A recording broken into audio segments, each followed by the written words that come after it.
Hey guys, this is part 2 of 3 of the Q&A series. In this Q&A, I'm going to be answering all CS related questions, just general CS stuff though. So the phase liquid stuff will be in the next Q&A. So it's going to be split up specifically into two different parts, and there should be timestamps on this video, so if you want to skip to a specific question, feel free to do so. So let's get into it.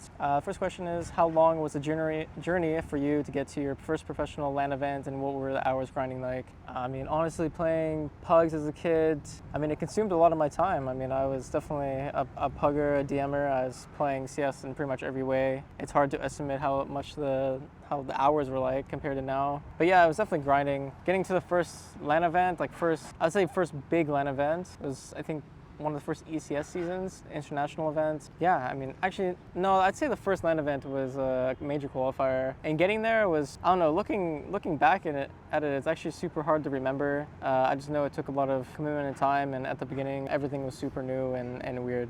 Best memory from each team you've played in. What is your favorite highlight in your career? Best memory from each team, I would have to say, I mean, I'll do all the teams that I've considered played professionally. I'd say for the beginning of my career and like this Kokona team or whatever, we almost beat LG online, and LG at the time was like the prime Brazilian squad, and we almost took both 2 maps away from them. I would say that was probably our highlight, was almost beating the #1 team at the time. I think it was super exciting for us. And then TSM, I guess, would be the ECS result, getting top 4 at our first international event. Misfits, I mean, there wasn't much highlight from that time period. I mean, it was 3 months, I guess. Yeah, I mean, we didn't really get to do much, but we played at DreamHack, I think Vegas in 2017, and that was our only event together, but it was a fun event. And then Liquid, I mean, there's lots of good memories from Liquid. I think the cherry on the top of that is winning the Grand Slam in Cologne, winning one of the biggest events that you can win, but also winning the Grand Slam on top of it. I don't think it gets much better, really.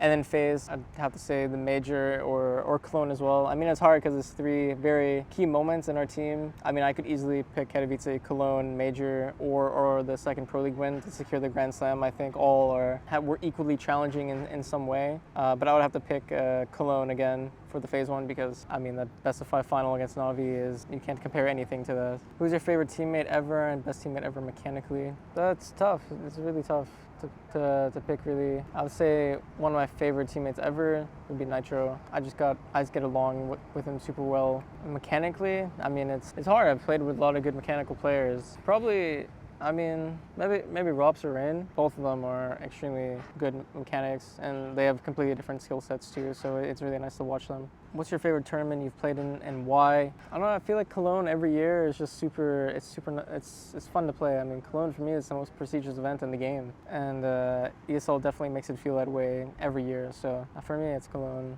Favorite arena I played in, probably the Lanxess. The Antwerp arena was insane as well. I don't know the actual name for the Antwerp arena, but that's definitely up there. Favorite map in CS all time, for me, Inferno. I've always enjoyed Inferno. It's top one map for me. If I had to pick all maps, I mean, if Cobble was still active and if it was played forever like Inferno, then I'd probably say Cobble, but it's Inferno for active maps. Over your career, who's a player that you feel you had the best chemistry with, or another player that you feel like just never clicked with your style of play? It's challenging, to be honest. It's hard to put one over the other, and being in Liquid and being in FaZe, our chemistries work in a different way. In Liquid, it was just more of like understanding on a communication level, and in FaZe, it's kind of weird because like there is no communication level. We just play really well off of each other in game, like reading each other's moves and anticipating what comes next without having to say it. But yeah, I mean, I don't think I can really answer that question, to be honest. This is a less CS related question, but it also applies to CS as well. I want to know how you can reignite your fighting spirit in life when you're feeling down or unsure. I feel that there are many aspects of my life that need to be changed, but I always cannot start and waste my time. So I think the biggest thing for this question is that you have to start focusing on yourself more individually. Just understand that,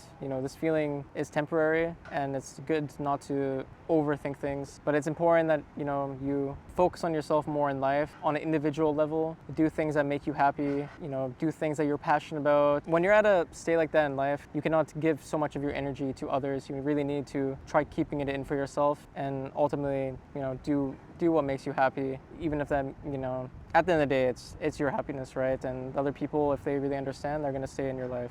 How do you practice your aim? I think aim practice comes in different ways. I don't necessarily play aimbots that much anymore. I always feel like DM or retakes is better traditional aim practice because you're fighting real angles. It's real mouse movements. I feel like is important. Personally, I don't see the benefit of like aim trainers. I've even tried for a while. I tried using services like Refrag and stuff, and ultimately at the end of the day, I feel like nothing compared to the natural feeling of playing. You can even put pugs in there, like pugs matchmaking probably makes sense and a more realistic way to practice than any other services. What is your biggest regret in your life regarding playing CS? Honestly, I don't have any regrets, at least that I know of in CS. I wouldn't want to change my path if I had to, or if there is anything that I was forced to change, I wouldn't want to do it. What's the most tilting thing that happens in a game? For me, it's always like communication issues. Like whenever communication is at like a not good level, I feel like it impacts my reads on the game or how I would approach a certain situation, and ultimately that reflects on the overall performance at the end of the day. So that's probably one of the only